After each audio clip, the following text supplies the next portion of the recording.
Sports are like the reward of a functioning society. The words of Nationals reliever Sean Doolittle a couple of months ago now, and words I keep coming back to. Simple words, simple line, one I keep coming back to. Sports are like the reward of a functioning society. It made sense in the context of COVID-19, and it makes sense in so many other contexts as well. Hello, everyone, and welcome into this Thursday, August 27th edition of Around the Bases, live streaming on the 110 Sports Network. As always, 110sportsmedia.com/live, twitch.tv/110sports, on demand as well.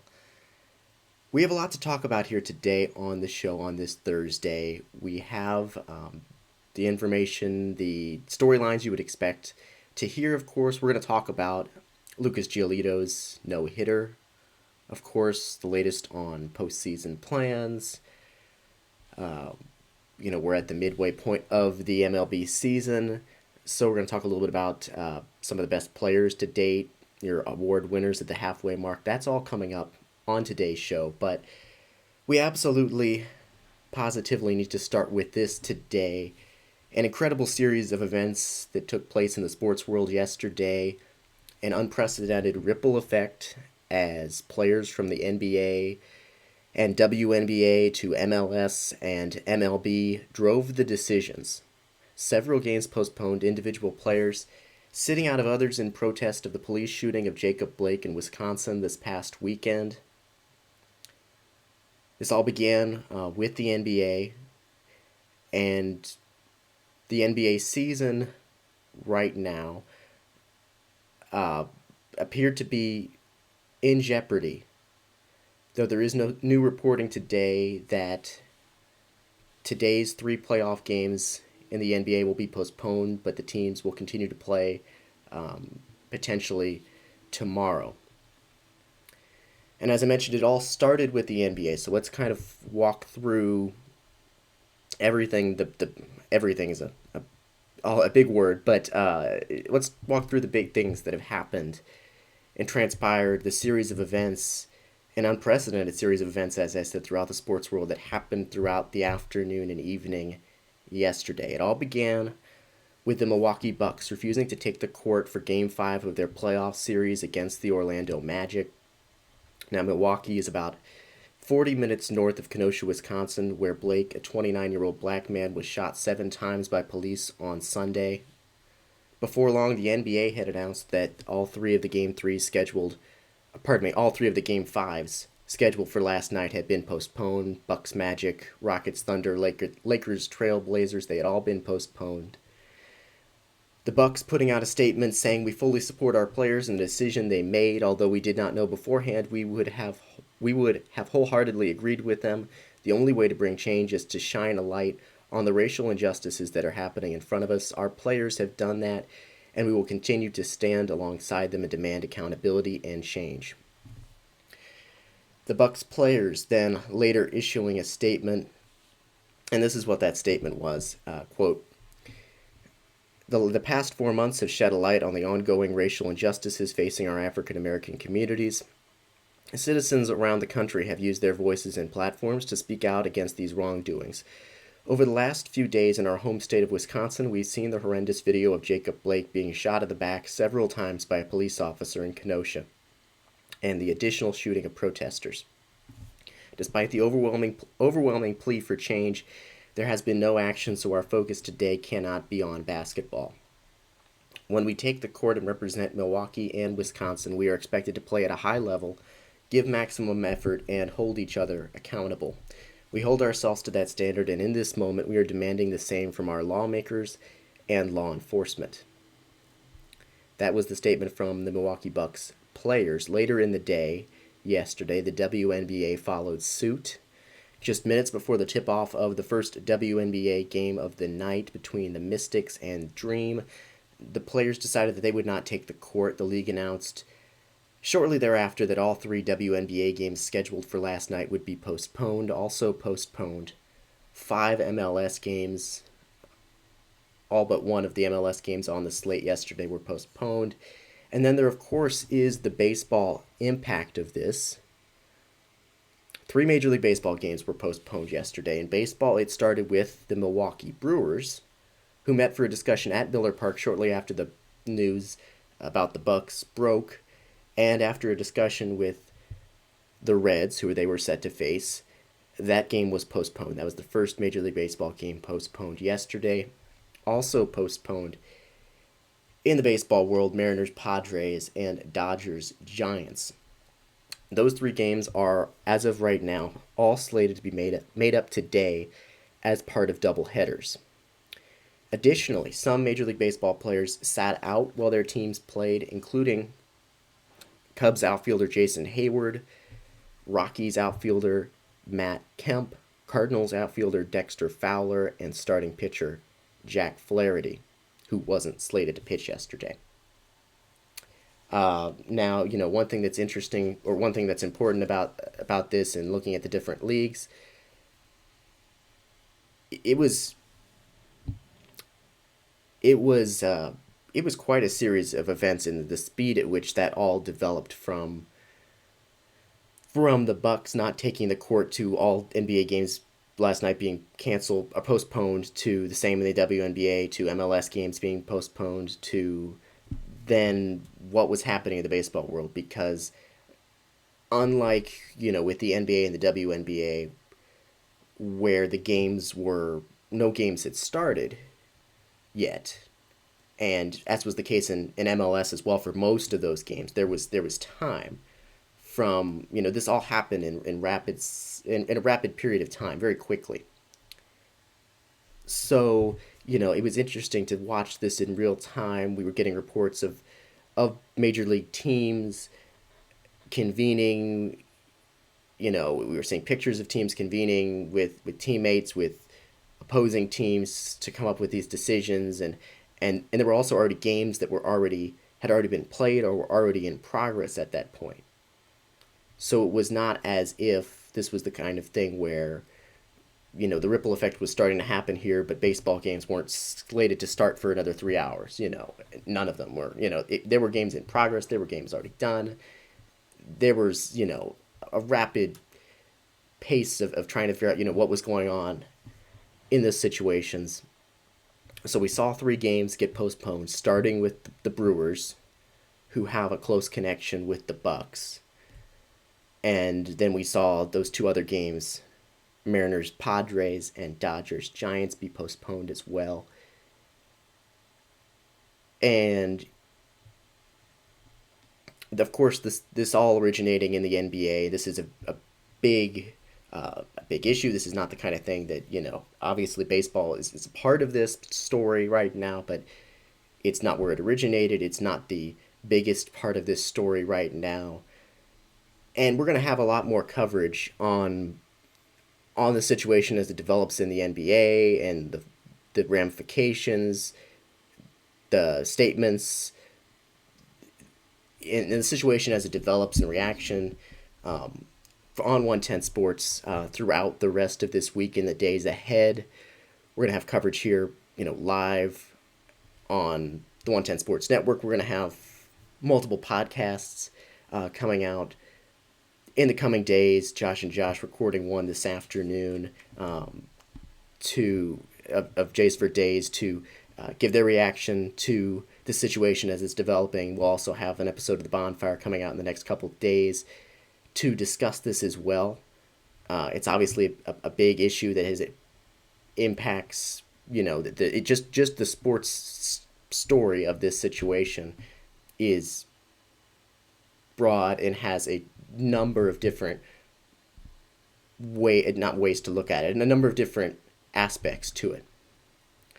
There's been a lot of powerful emotional statements that we've seen from players, coaches, media members in the sports world, from, NBA, NFL, MLS, Major League Baseball, a lot of powerful statements. And, if this was a different, if we had, I would love to, in a different context, I'd be showing you a lot of those statements, those videos, but that's not really exactly the technological place that we're at, we're not, typically, showing those videos, but I'd encourage you to go look at some of the and watch some of these videos of statements from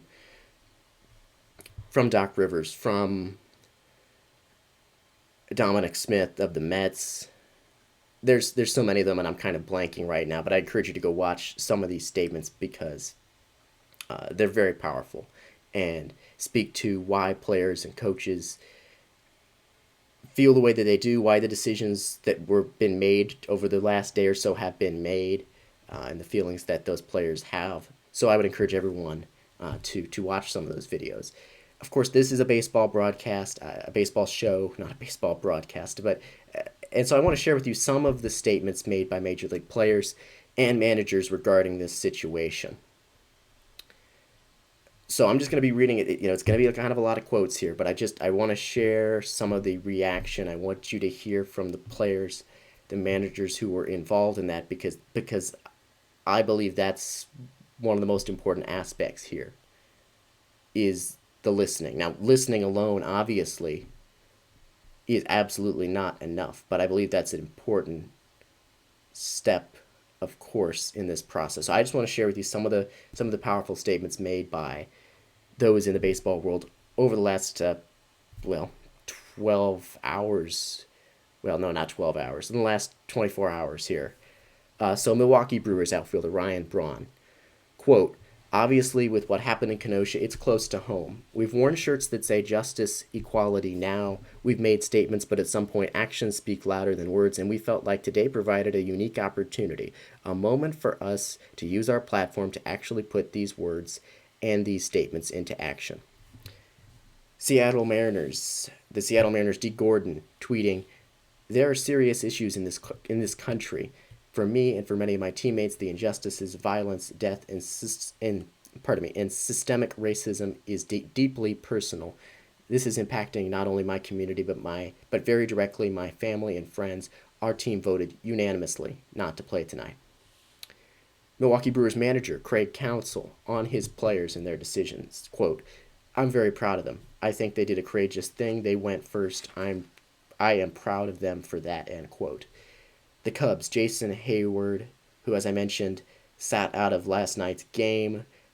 This is what he said, quote, part of what he said, quote, tonight I needed to be part of what's going on in my community.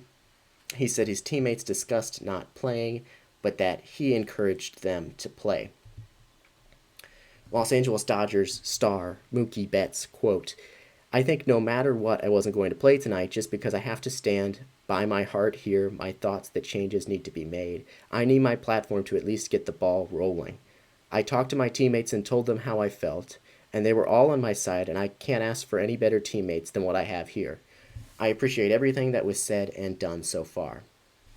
His teammate, future Hall of Famer Clayton Kershaw, quote, once Mookie said he wasn't going to play, that really started our conversation on the team to support that, and we felt the best thing was not to play with him. Mookie was saying, if you guys want to play, I support that, but we made a collective group decision to not play tonight and let our voices be heard for standing up for what is right. The Dodgers manager, Dave Roberts, this is a quote from him. Black people have been fighting this fight for centuries. For the white brothers to come in and support the black men in this game is much more powerful. We did talk to the Giants as well, and they were in lockstep with our thoughts. Here's Giants manager Gabe Kapler, quote, some things are bigger than sports, and I don't think it should require athletes needing to boycott playoff games to remind us that Black Lives Matter and that police brutality is unacceptable and that systemic racism needs to be eliminated. What I believe in most is speaking out and taking strong action based on your beliefs. I have the utmost respect for the players who are refusing to be silent about issues that are bigger than sports.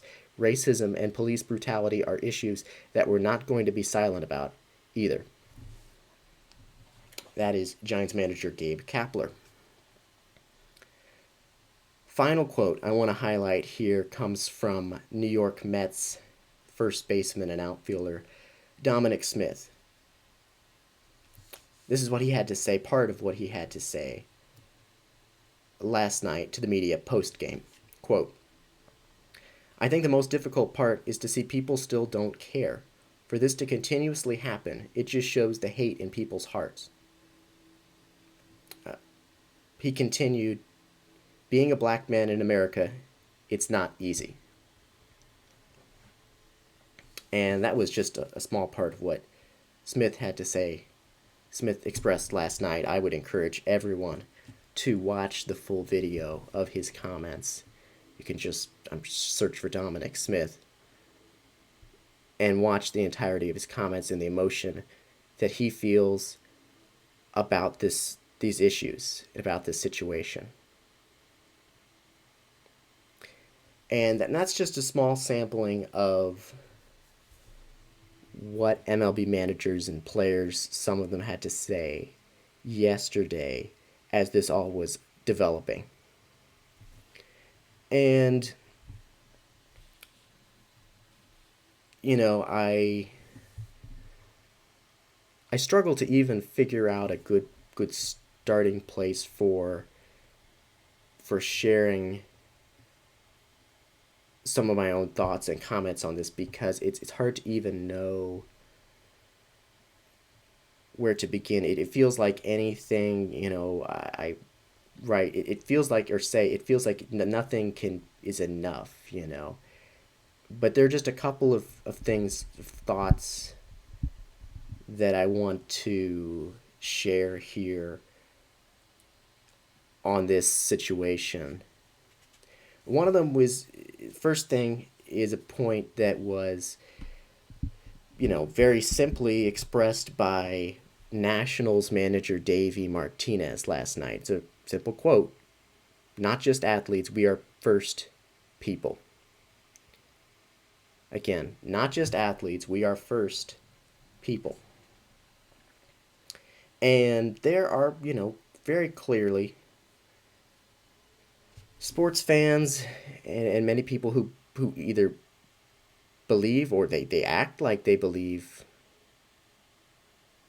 Or let me rephrase this. There are clearly people and sports fans out there who don't seem to realize or don't act like they realize that athletes, professional athletes, college athletes, exist as members of society, that they are more than one thing. Just like the average American is more than their profession, whatever that may be. Athletes have lives before going pro. They have lives and families and experiences outside of that now.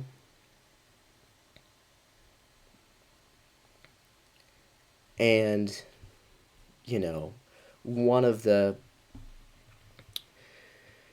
stances, if you will, I don't really want to call it a stance. One of the, things that is expressed in circumstances like this, and, I saw it, the sentiment, again, plenty of times last night expressed online and in different places, the stick to sports narrative. And, why? Why? Why should they stick to sports? And one of the things that's often said is, that's not your lane. That's not the athlete's lane. Stay in your lane. But what makes it anybody's lane? I'm pretty sure that most Americans, most people believe that the average person, that people in this country should be able to use their platform, whatever that may be, to express their beliefs about social issues, political issues, etc. Why should athletes, professional athletes, be any sort of exception to this?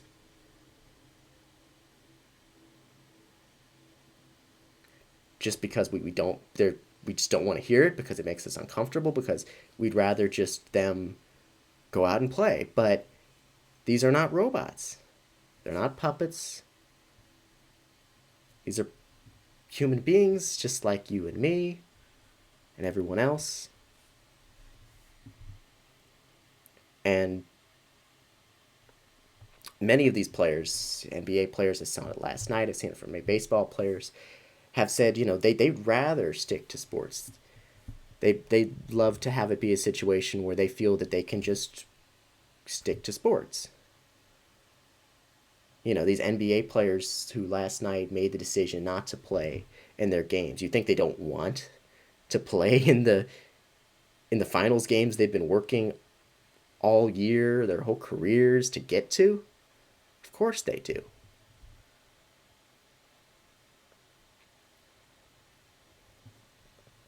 Another thing I want to share as far as a thought is, there's always one of the things that's, come up time and time again is the sentiment that X is not the right way for X method is not the right way for athletes, for insert group here, to protest. And as far as that goes, first of all, I just want to say that it's important to note protest is not supposed to be comfortable, it's not supposed to be convenient. If it was comfortable for everyone, if it was convenient, if it didn't inconvenience people, if it was minor and inconsequential, then it's likely to be meaningful, likely to not be meaningful or useful. Second thing is, this is about as peaceful of a meaningful protest that athletes can take, period.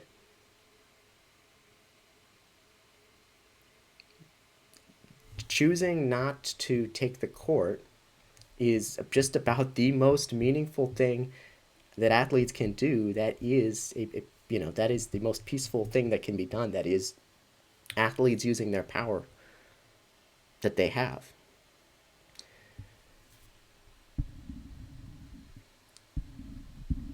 And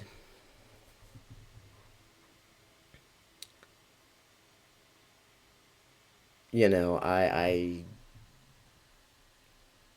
just, there's so many thoughts, sort of trying to figure out what the best way to express this is. But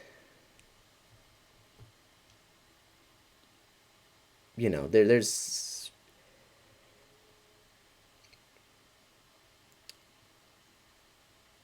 I think I clearly these athletes want to play their sports that they've worked so hard at to get to where they are. They want to play in the playoffs, they want to do all these things, but we've reached yet another pivotal moment here. Athletes collectively, in a way that we have not seen to this point, coming together to make these statements because they believe that other options, other actions, other words, other things that they have said and done are not getting the job done. And this is very much a collective effort, collective decisions. And now today continues to be a great time to listen to experiences, to listen to beliefs, to listen to emotions, to listen to feelings of people who do not look like us, people who do not look like you, of people of all walks of life, of people who have faced systemic racism and discrimination in their lives on a regular basis. So we're going to take a break. When we come back, we'll get into our show today. We'll talk about all of the normal of the other things that I mentioned here at the top. We'll talk about on the field action, Lucas Giolito, the MLB postseason, some news and notes, quick hits, mid-season awards. We do have some other things to get into. That's coming up next. Around the bases. After this.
All right, welcome back to Around the Bases here on this Thursday, August 27th, 2020, and thanks for joining us here today. We have a lot of other items here to discuss on the show. Here is a look at, pardon me here, some technical difficulties. Here is a look at what you can expect on the rest of today's show.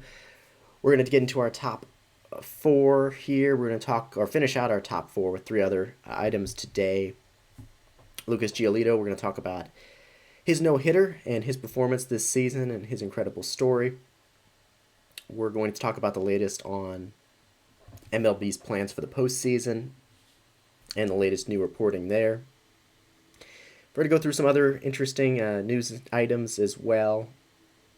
We're going to discuss as well some mid-season awards for 2020. We're at the halfway mark of the season. It's hard to believe because we're only a month in, but a month in and a 60-game season is halfway there. So we're going to discuss that. And finally, we'll wrap things up today with what's on deck. So let's go ahead and jump into our other top four items today. And we'll start with Lucas Giolito. The first round, Giolito, a first round draft pick by the Nationals back in 2012. He was traded to the White Sox in 2016 in the deal for Adam Eaton. In 2018, 2 years ago, his first full season in the majors, Giolito posted a 6.13 ERA, the worst of any qualifier in Major League Baseball, in 32 starts. Not good, obviously. Last season, he broke out in a big way, went 14-9 with a 3.41 ERA, 3 complete games, 228 strikeouts to 57 walks and 176 frames. There was some inconsistency, though, particularly down the stretch for Giolito. And there was the hope that coming into this season he'd be able to take another step forward in that department. And the beginning of the season, he didn't really get off to a good start. His first game of this season, he gave up 7 earned runs in less than 4 innings. Then he had a pretty good start, and then he had 2 so-so starts with some walks. Then he gave up 4 earned in 5 innings. The control problems that he'd had in the past seem to be popping up again. And we talked about this last week or 2 weeks ago, that control problems were starting to pop back up for Giolito. And then August 20th is not his most recent start here, not the no-hitter, but 2 starts ago. He had 7 scoreless with 13 strikeouts and 1 walk, a very encouraging start against the Tigers. And then came this past Tuesday night against Pittsburgh. Giolito was masterful. The 26-year-old struck out 13 Pirates through 101 pitches, 1 walk, to log the 19th no-hitter in White Sox history. He had 30 swings and misses in this start, which according to MLB.com, Sarah Langs is the most swings and misses by any White Sox pitcher in a game in the pitch tracking era, which goes back to 2008. So the most swings and misses by any White Sox pitcher in a game since at least 2008. Utter dominance from Lucas Giolito on Tuesday night. Post-game, he said, quote, "The weird thing is I always envisioned I would throw a no-hitter in the big leagues. If you would have asked me in 2018, I would have been like, what the hell are you talking about?" A couple impressive facts, stats, notes about Giolito's no-hitter. It was the 22nd time in Major League history a pitcher had at least 13 strikeouts in a no-hitter. As we mentioned, Giolito's 6.13 ERA in 2018 was the highest among qualified pitchers.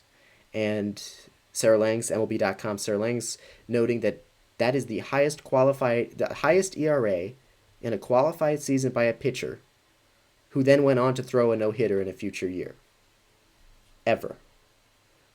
In other words, nobody who ever had an ERA that high went on to throw a no-hitter. ESPN Stats and Info noting that the only other pitcher in the pitch tracking era with 30 whiffs let me try this again. Giolito's 30 whiffs, the only pitcher with more in a no-hitter in the pitch tracking era, Nolan Ryan. This was also something that I saw a few people note, but not a ton. The least attended no-hitter in MLB history. The previous fewest fans in attendance on record at a no-hitter was 500 fans back in 1884 when Pud Galvin of the Buffalo Bisons blanked the Detroit Wolverines, according to ESPN Stats and Info. So there's the history of that too. Entirely strange to watch the final outs of that game and not see the fans' reaction to that. Instead, we have his teammates mobbing him as always happens at the end of a no-hitter. But that crowd reaction just not there. And Giolito, there's the trivia question: who threw the least attended no-hitter in MLB history?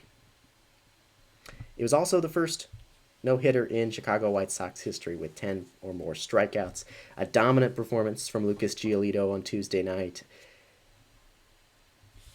We'll see where things go from here for him. Hopefully, continues. Not going to do that every time out, but hopefully those early season struggles were could have just, been a byproduct of the nature of the season. Who knows? And that he can continue to succeed moving forward as the White Sox ace. It's an exciting team that he is a crucial part of. Really, he's the only pitch. There's some impressive pitchers on that staff. I mean, some notable pitchers, but he's the only one that's like an ace. There's really no questioning he's the ace, and they're going to need him to be the ace. This is not a, oh, we've got, Max Scherzer, but we've also got Steven Strasburg, and we also got Patrick Corbin, and of course, Strasburg's out for the season. But, this isn't a team where there's, Max Scherzer's our ace, but we've got these guys here who would be aces everywhere else. No, Giolito's the ace of the White Sox. They're going to need him moving forward, and hopefully he's gotten things on track here and will be great the rest of the way. Our next top four item today, Major League Baseball is, according to The Athletic's Ken Rosenthal, discussing the idea of holding the postseason in controlled sites. This is something we talked about last week, perhaps even longer ago, the idea of different hubs, and, they talked about the bubble approach. Really, it's more of like hubs, like the NHL's playoff structure. Nothing has been finalized at this point, but according to Rosenthal's latest reporting, it looks like the American League could potentially play in Southern California and the National League in Texas. Additionally, the World Series could potentially happen at the Rangers' new stadium, Globe Life Field, in Texas. Los Angeles, Anaheim, and San Diego are being considered among the options for California sites. Houston and Arlington for Texas locations, this according to Joel Sherman of the New York Post. Because there's, of course, going to be a lot of playoff games, 16-team playoffs this year, 8 teams from each league. You're going to need to have more than one site. So we'll see how this develops. Apparently, Rosenthal reporting the league speaking with its players' union about with the players' union, the MLB players' union, about this idea, and this change would also be subject to ownership approval as of now. The way that the wild card round is what they're calling it, the first round of the playoffs this year, is set to be a best of 3 series, no travel, all on the higher seeded team's home field. So for this to change, there's going to need to be ownership approval. And, of course, we talked about in the past the NBA and its bubble set up in Orlando, and the NHL with sort of a hub system. And those have been pretty effective. Baseball clearly interested in that. They've been in touch, as we've talked about, with the NHL. So we'll see how this develops in the coming days. I feel like we need to have some sort of a more concrete plan, goal, resolution, statement sometime pretty soon.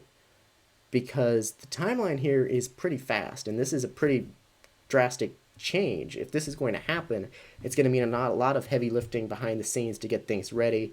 And of course, this is all happening in season while there's a lot of other logistical challenges that are being tackled right now because playoffs are like a month away. That's not very much time when you're trying to all of a sudden change the structure of where these games are played and accommodate and figure out how you're going to set up this sort of bubble type structure, what's allowed, what's not, regulations, rules. All these things have to be ironed out. So it looks like things are trending in that direction of having some sort of a controlled sites plan for the postseason, but still a lot of hurdles that need to be, not necessarily hurdles, maybe they're not hurdles. A lot of steps still there, and time is ticking, and I have to imagine that for this to really be a realistic thing that would happen, things would have to become more concrete sooner than later. All right. Our final top 4 item today, some quick hits, so just a couple other items I wanted to get to here today. We'll start with Jacob deGrom, the Mets ace, who could very well be on his way to earning a 3rd straight Cy Young award. Last night against the Marlins, 7 innings, 2 hits, 2 walks, 1 earned run, 14 strikeouts for deGrom. But it was yet another no decision. He did not get the win after the Mets bullpen coughed up the lead. The team then retook the lead and won 5-4 in their game last night against Miami. MLB.com's Andrew Simon noting that that 11 of deGrom's 14 strikeouts came on pitches 98 miles an hour or faster, which destroys the previous single game record in the pitch tracking era of 98 plus mile an hour strikeouts in a single game, which was 8. So that's sort of a mouthful, but deGrom last night, 11 strikeouts on pitches that were 98 miles an hour or faster. Since 2008, that's the most strikeouts in a start in a game a pitcher has gotten on pitches thrown that hard. This is also the 14th time, as MLB.com's Anthony DiComo noted, the 14th time in the last 3 seasons that DeGrom has thrown at least 7 innings with 1 or 0 runs and not gotten the win, which is twice as many times as the next closest baseball MLB pitcher on that list. So, run support for DeGrom has been hard to come by. The Mets have a good offense. Can't get DeGrom run support. Now DeGrom, not my pick. We're going to talk about it here coming up.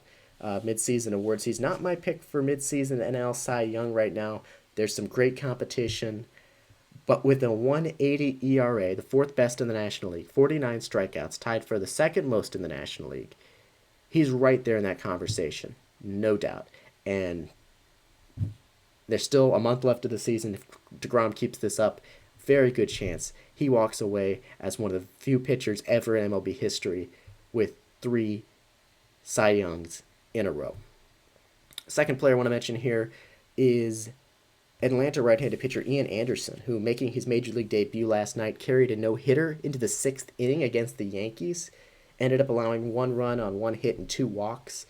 An incredible performance in a big league debut for the Braves' Ian Anderson. The Yankees lineup wasn't at full strength, but that's an incredible lineup, even not at full strength, and the Braves rookie. I thought we might be talking about 2 no-hitters today. That was not the case, but a no-hitter into the 6th, incredible performance, just a name I wanted to quickly throw out there. The Rays are next team I want to talk about.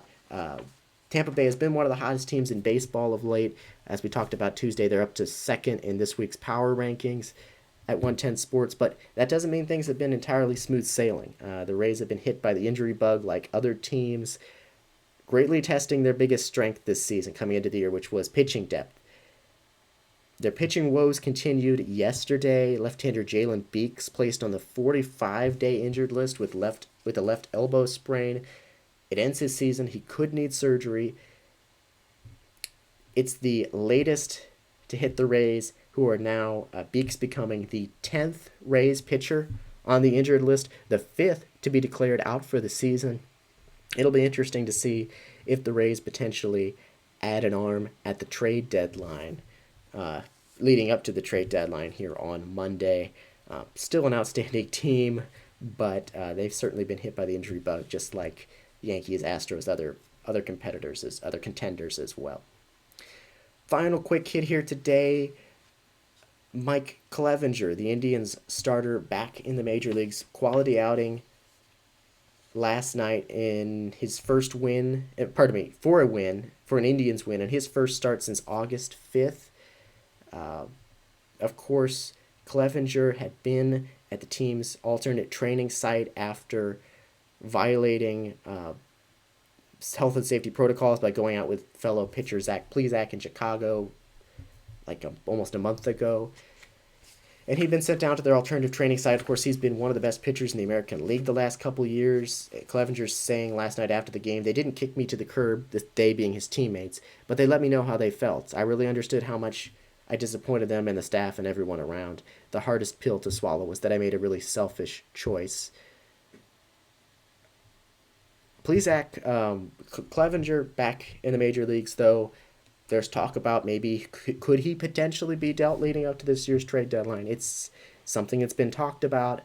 Meanwhile, Plesac is remaining at the team's alternative site. He's been told by management that there's no place for him right now on their active roster, but that things can change quickly. So it'll be interesting to see when the dust settles post-trade deadline if both Clevenger and Plesac are still on the Indians. All right, that's going to do it for our top 4 today. So I want to jump into a couple of news and notes here. We're kind of mixing up the order today a little bit, just given the nature of today's show.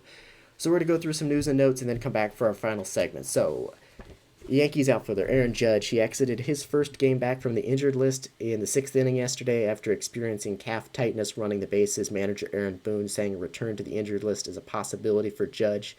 The 28-year-old had been sidelined since August 28th due to a calf issue. The Nationals optioned infielder Carter Kieboom to their alternative training site yesterday. Many viewed him, he was a first-round draft pick in 2016, as the replacement for Anthony Rendon at third base. But the 22-year-old, he's still 22, but he had just 10 hits, 20 strikeouts through 17 games. He was getting on base with walks, but not showing any power at all. In a corresponding move, the Nationals activated reliever Sean Doolittle from the injured list. Arizona, the Diamondbacks, their starting pitcher, Merrill Kelly, is not expected to return this season. He underwent surgery Tuesday to remove a blood clot from his shoulder. Long-term prognosis is just fine, but he won't be pitching the rest of the year.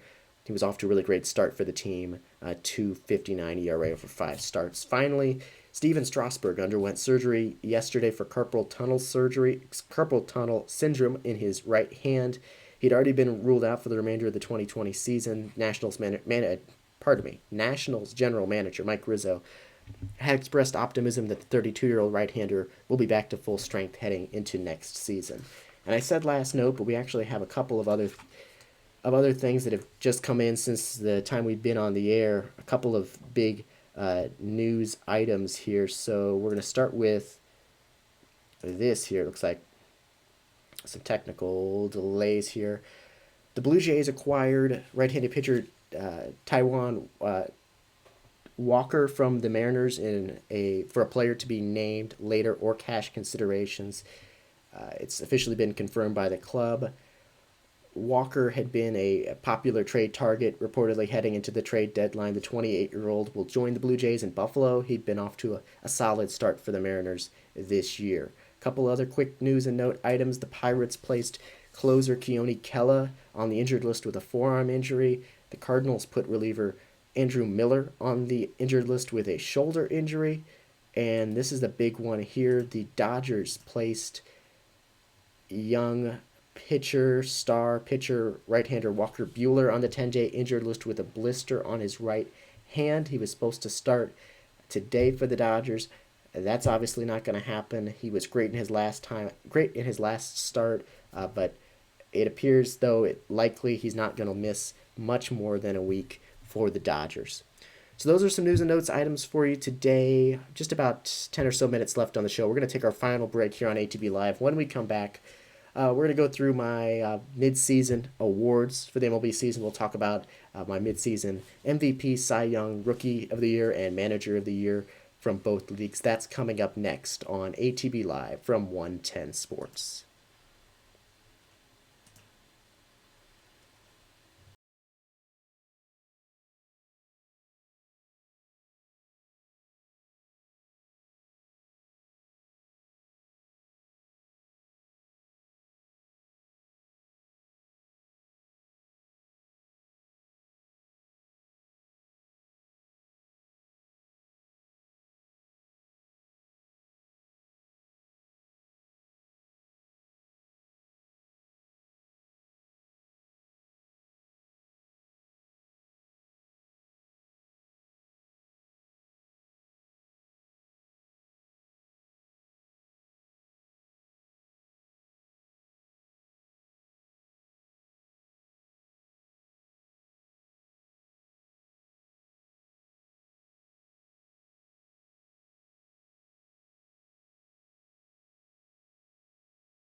All right, welcome back to ATB Live from 110 Sports. I'm Chris Brown. We are streaming, as always, live on the 110 Sports Network, 110sportsmedia.com/live, twitch.tv/110sports.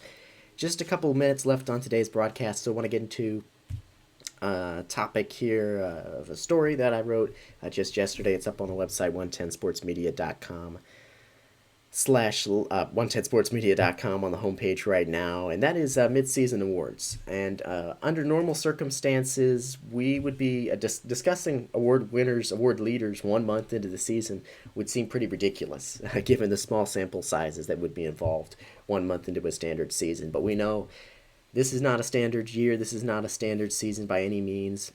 1 month in is halfway in. We're halfway in, basically, to the 2020 MLB season at this point. So let's go ahead and, the halfway point usually a good time to evaluate where things stand. So I decided to do just that and look at the front runners for MVP, Cy Young, Rookie of the Year, Manager of the Year, framed in the context of, okay, here's your first half award winners. So I want to talk to you a little bit about that. We'll just go through my picks here. AL MVP, I potentially surprise pick. I went with Shane Bieber, the Indians starting pitcher. That's how great he's been in 2020. I have him as AL MVP of the first half, the 25-year-old, and these stats current as of yesterday when I wrote this. 25-year-old leads all MLB players in WAR, wins above replacement at Baseball Reference, leads the AL in wins, ERA, innings, strikeouts per 9 innings. 7 starts this season. He has 7 quality starts.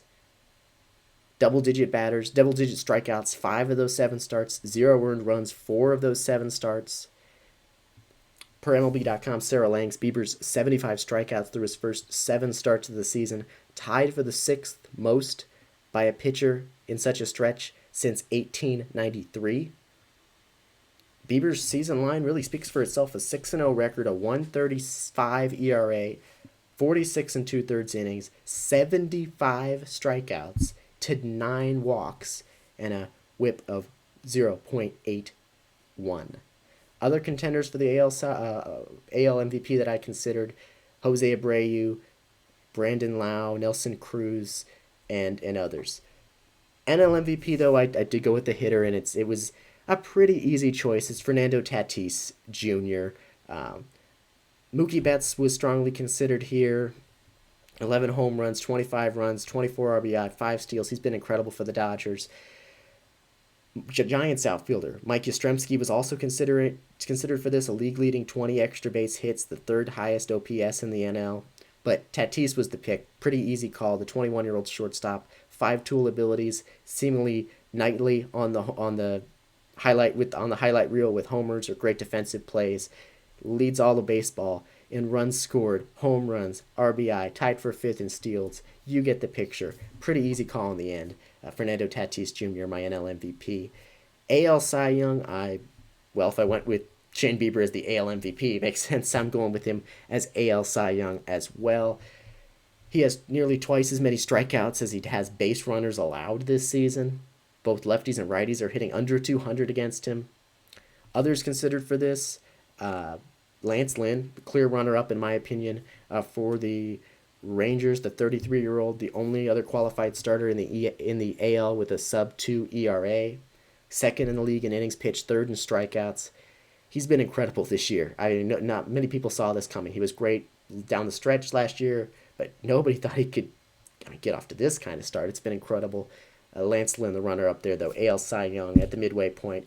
I went with Shane Bieber, of course. NL Cy Young, this was really close. I could have gone with Max Fried. I could have gone with Sonny Gray, Yu Darvish. I went with Trevor Bauer, though. I'm confident he's the right call. Not that there's a wrong call, and not that this really matters that much because it's a mid-season award that doesn't get handed out. But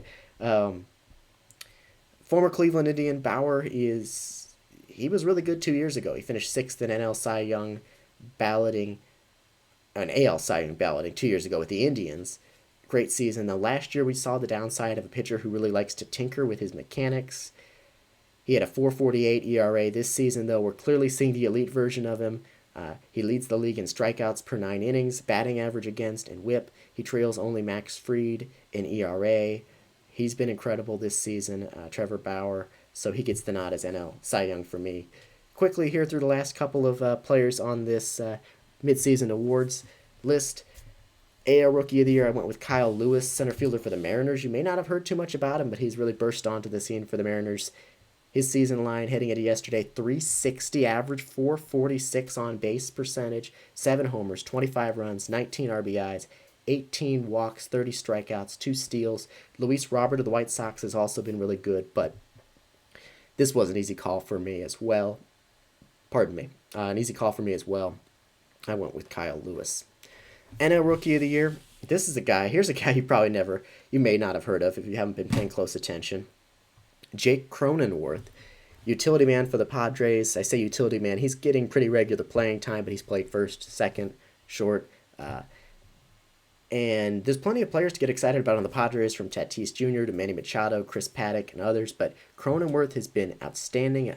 Heading into yesterday, 342 batting average, 8 doubles, 2 triples, 3 home runs, and that 342 average, it's going to come down, but he hasn't just gotten lucky. His expected batting average, 397, which is the best of any player in Major League Baseball in terms of expected batting average based on his batted ball data. And his expected slugging percentage based on his batted ball data so far this season, the 3rd best in baseball. All from a guy you probably not heard of. Jake Cronenworth has been outstanding for the Padres. Dustin May of the Dodgers, Tony Gonsolin of the Dodgers also considered, but I went with Cronenworth as my NL Rookie of the Year. Finally, I named my midseason managers of the year, and it's tricky because, even in a full season, manager of the year, it's tricky to define what the criteria of that should be, and you can't back it up with stats especially well. So even in a regular season, you could make a case for so many guys. In a full season, then you've got a 60-game season, then we're talking about half of it.